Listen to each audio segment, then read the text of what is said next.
welcome to Eynas TV. Today, I'm gonna show you how to prepare this dried shiitake mushrooms. I bought this online last time. Gusto ko ito kasi maliban sa healthy na, masarap pa. Na lang natin para mabilis tanggalin. Ayan. Kaliwete po talaga ako ha. Baka, ayan, kaya kaliwa lagi kong ginagamit kasi kaliwete po ako talaga. Kung napansin nyo sa mga luto ko, laging ginagamit ko ay kaliwa kasi yun po ang aking ano talaga. Ayan siya oh. Ayan oh. As in dried. Oh. Pero mamaya may gagawin tayo para ito ay lumambot. No, bago natin gamitin sa ating recipe. Let's say stir fry or sa soup. Yan, lagay natin dito. Ayan o. Ay naku, masarap to. Promise. Masarap. Hindi lang masarap, healthy pa. Diba? Ayan. Madami na rin o. Ang dami na rin yung ano gano'n ba ito? 250 grams. 1/4 lang pala ito, pero ang dami na niya. So, hindi ko naman uubusin lahat to kasi marami. Siguro mga kalahati nito yung gagamitin ko.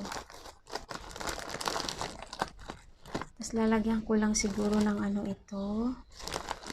Broccoli, no? Stir fry broccoli and ito, shiitake mushrooms.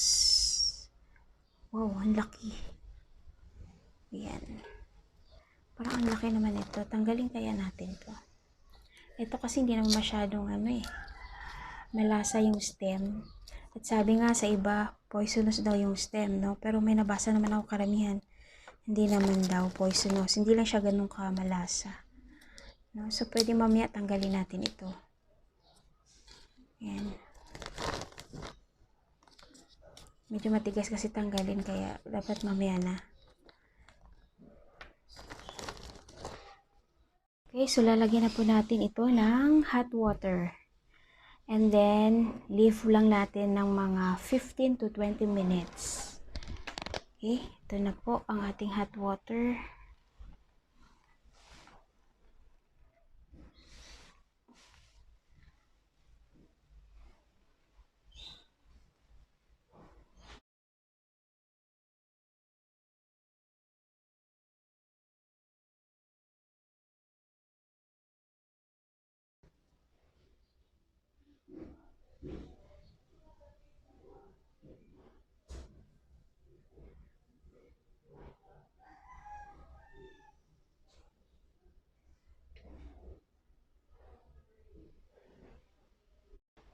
Ayan, so after 15 minutes, ito na po ang nangyari sa ating dried shiitake mushrooms. Ayan. Hydrated na po siya. Hydrated na siya. Ayan o.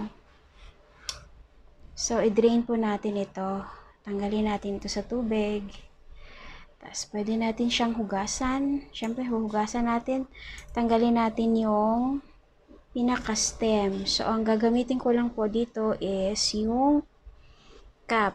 No, yung parang ito, ganito lang siya. Okay? Ayan. Lumambot na siya, hindi na siya tuyot. Ayan, tanggalin natin sa tubig. Hindi na siya masyadong mainit.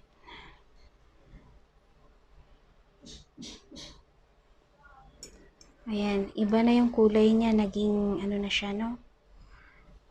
Naging vibrant na yung kulay niya after nating i-soak sa hot water. Ayan. So, ayan, nahugasan na po natin ang mushroom. Ngayon, tatanggalin naman natin itong stem. Hindi na po natin kailangan ng stem, no? Ito lang yung parang, ang tawag dito ay cap. Para mabilis tanggalin ang stem, gagamit ako ng scissors. Yan, ganyan lang. Tanggalin natin to.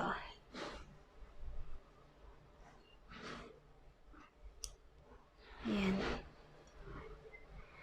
Medyo matigas kasi pag kamay ang ginamit mo lang, Mas maganda pag scissors, tanggal agad.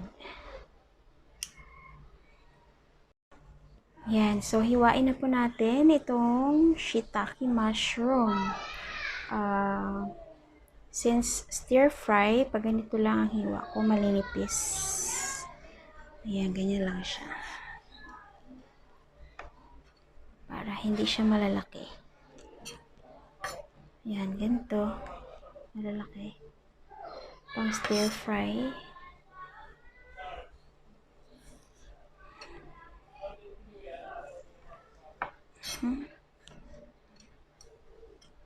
Ayan. Pwede rin naman itong buo lang. Or pwedeng depende sa inyo. Pero ito, sa akin, ganito. Okay lang siya kasi hindi siya ganong kalaki. I-stir fry ko lang naman.